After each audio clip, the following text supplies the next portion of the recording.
मित्रों नमस्कार। आज मैं आपको भागवत की एक और पौराणिक कथा सुनाता हूँ। कथा का नाम है गनका की कथा। गनका एक वेश्या थी जो शहर के एक बाजार में रहती थी। उसके रूप और यौवन सब बाजार में बिकते रहते थे। वह गंदे कर्म करके पापों की गठरी बांधती जा रही थी। रात को दिया जलते ही वह हार श्रृंगार करके अपने सुंदर यौवन को आकर्षित करती हुई बैठ जाती थी। एक तोते को पढ़ाती हुई वह भवसागर से कैसे तर गई, वह भक्तों में गिनी कैसे जाने लगी, उसके पाप एवं नार के जीवन से निकलने की कथा इस प्रकार है।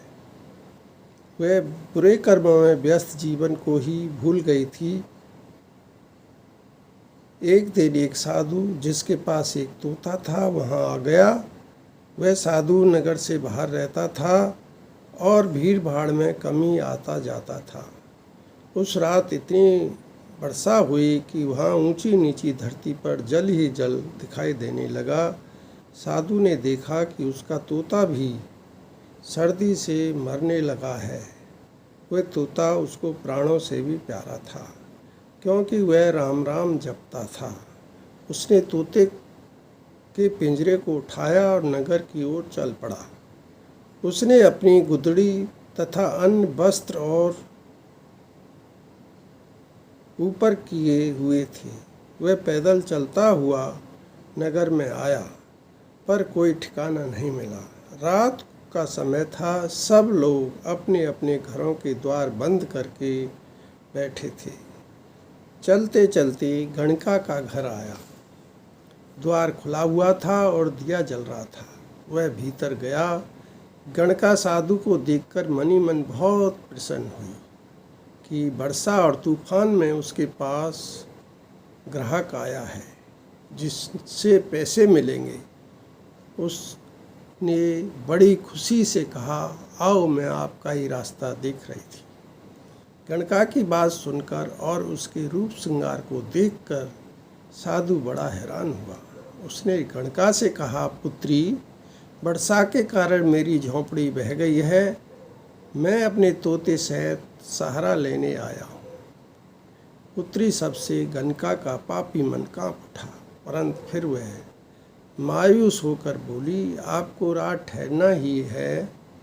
साधु बोला, हाँ पुत्री, हर एक आत्मा परमात्मा का अंश है और शरीर उसका घर।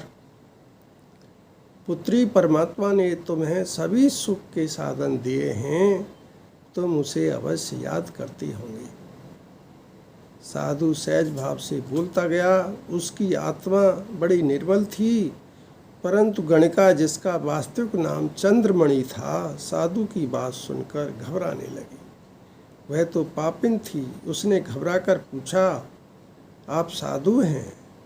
साधु बोला, हाँ, मैं साधु हूँ।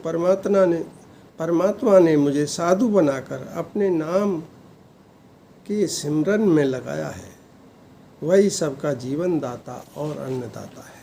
उनका के मन में कुछ नेक भाव आए, क्योंकि पहले वह कभी साधु महात्मा से नहीं मिली थी।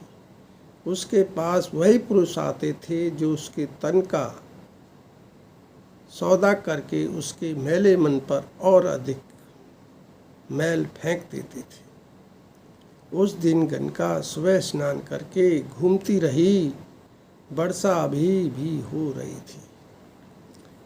गणका बोली, आप साधु हैं, ठीक है, बैठो और पहले भीगे वस्त्र उतार कर दूसरे वस्त्र पहन लो। उसको जीवन में शायद पहली बार साधु की सेवा का अवसर मिला था। उसने साधु को गर्म वस्त्र दिए और उसके तोते के लिए आग जलाई। जब तोता गर्म हो गया तो अपनी आदत के अनुसार राम राम रटना शुरू कर दिया।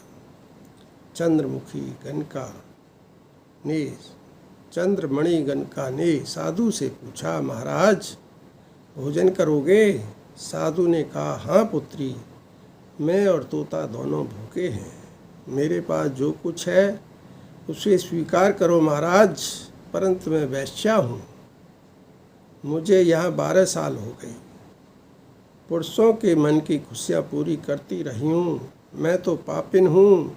साधु ने देखा कि उसे अपने पाप कर्मों का अनुभव हो गया है, अब इसको उपदेश देना ठीक रहेगा। साधु ने कहा, तुम्हारा दिया भोजन स्वीकार होगा। इस जगत में जीव पर माया का प्रभाव है, वह भगवान को भूलकर काम, क्रोध और मोह में फंस जाता है। राम का नाम सिमरन नहीं करता। कुछ ऐसे पुरुष भी होते हैं जो अपने स्वार्थ के लिए दूसरों को कुमार्ग पर भेज देते हैं। ठीक है महाराज, आप सत्य कहते हैं, पुरुषों ने ही मुझे कुमार्ग पर डाला है। पापिन होने का ज्ञान मुझे आपके दर्शन करने पर भी हुआ है। अब आपने मुझे पुत्री कहा था, मेरे घर चाहे जवान आए या बूढ़ा, उसने कभी मुझे बहन या पुत्री नहीं कहा। ना ही मुझे पता है कि मेरी माँ और पिता कौन है। वर्षा होते 2 दिन हो गए, लेकिन वह नहीं आए जो अपने स्वार्थ के लिए आते थे। इस प्रकार चंद्रमणि को ज्ञान होता गया। उसे दर्द और पीड़ा के साथ उसमें एक महान परिवर्तन होने लगा था। अगर जीवन को अच्छा बनाना है तो राम नाम सिमरन करें, नेक पुरुषों की संगति कर सेवा का भाव रखते हुए धर्म और समाज की रक्षा करें। देख पुत्री, अगर तुमने एक पति धारण किया होता तो उसकी सेवा करके अपने तन मन की जरूरत भी पूरा कर ली होती, और बच्चे भी होते, और बच्चों और पति की सुख सुविधा और शांति के लिए पूजा पाठ भी करती, और सभी तुम्हें देवी कहते। जीव कर्म से जाना जाता है, परंतु बीत गया सो बीत गया। आगे से नेक मार्ग पर चलना। भगवान जिसने जीवन दिया है वही रोजी रोटी भी देगा। गनका ने साधु को भोजन और तोते को चूरी खिलाई। साधु की संगत ने उसके मन को बदल दिया। अगले दिन वर्षा बंद हो गई और आकाश बिल्कुल साफ हो गया। धूप निकली और साधु ने चलने की तैयारी कर ली। चंद्रमुखी ने प्रार्थना की, महाराज मुझ पर उपकार करके ये तोता मुझे दे जाओ। मैं इससे राम नाम सुना करूँगी, और हो सके तो आप भी रुक जाओ। मैं तोते को पाठ भी पढ़ाया करूँगी। साधु बोला, अच्छा पुत्री, अगर तुम्हारी यही इच्छा है तो इस पिंजरे को संभालो। हम अपनी कुटिया पर जाते हैं, तुम्हारे घर रहना मेरे और तेरे दोनों के लिए अच्छा नहीं है, क्योंकि लोग हमारी दोनों की निंदा करेंगे। साधु के जाने के बाद चंद्रमणि को ऐसी लगन लगी कि तोता गंगा राम को राम नाम का पाठ पढ़ाने लगी। उसका मन पाप कर्म से हट गया। उसने राम धुन गानी आरंभ कर दी। उसे तन मन का होश भी नहीं रहता।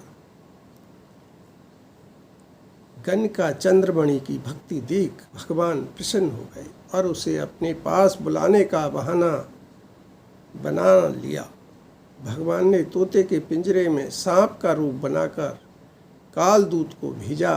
उसने पहले तोते को डंक मारा और उसकी आत्मा को पहले भेज दिया, और वह सांप पिंजरे में ही बैठा रहा। गनका उठी और तोते को बुलाया, गंगा राम राम राम, परंतु कोई आवाज़ नहीं आई। उसने पिंजरे में हाथ डालकर तोते को हिलाया तो सांप ने उसे भी डस लिया। उसी समय आत्मा शरीर त्याग गई। विमान आया। शंख और घंटों की ध्वन में वह मृत्युलोक से स्वर्गलोक पहुंच गई। तो मित्रों, कैसे लगी आपको ये गनका की कहानी? अवश्य कमेंट करें। यदि अच्छी लगी हो तो चैनल को लाइक और अपने जानने वालों को शेयर भी करें। धन्यवाद।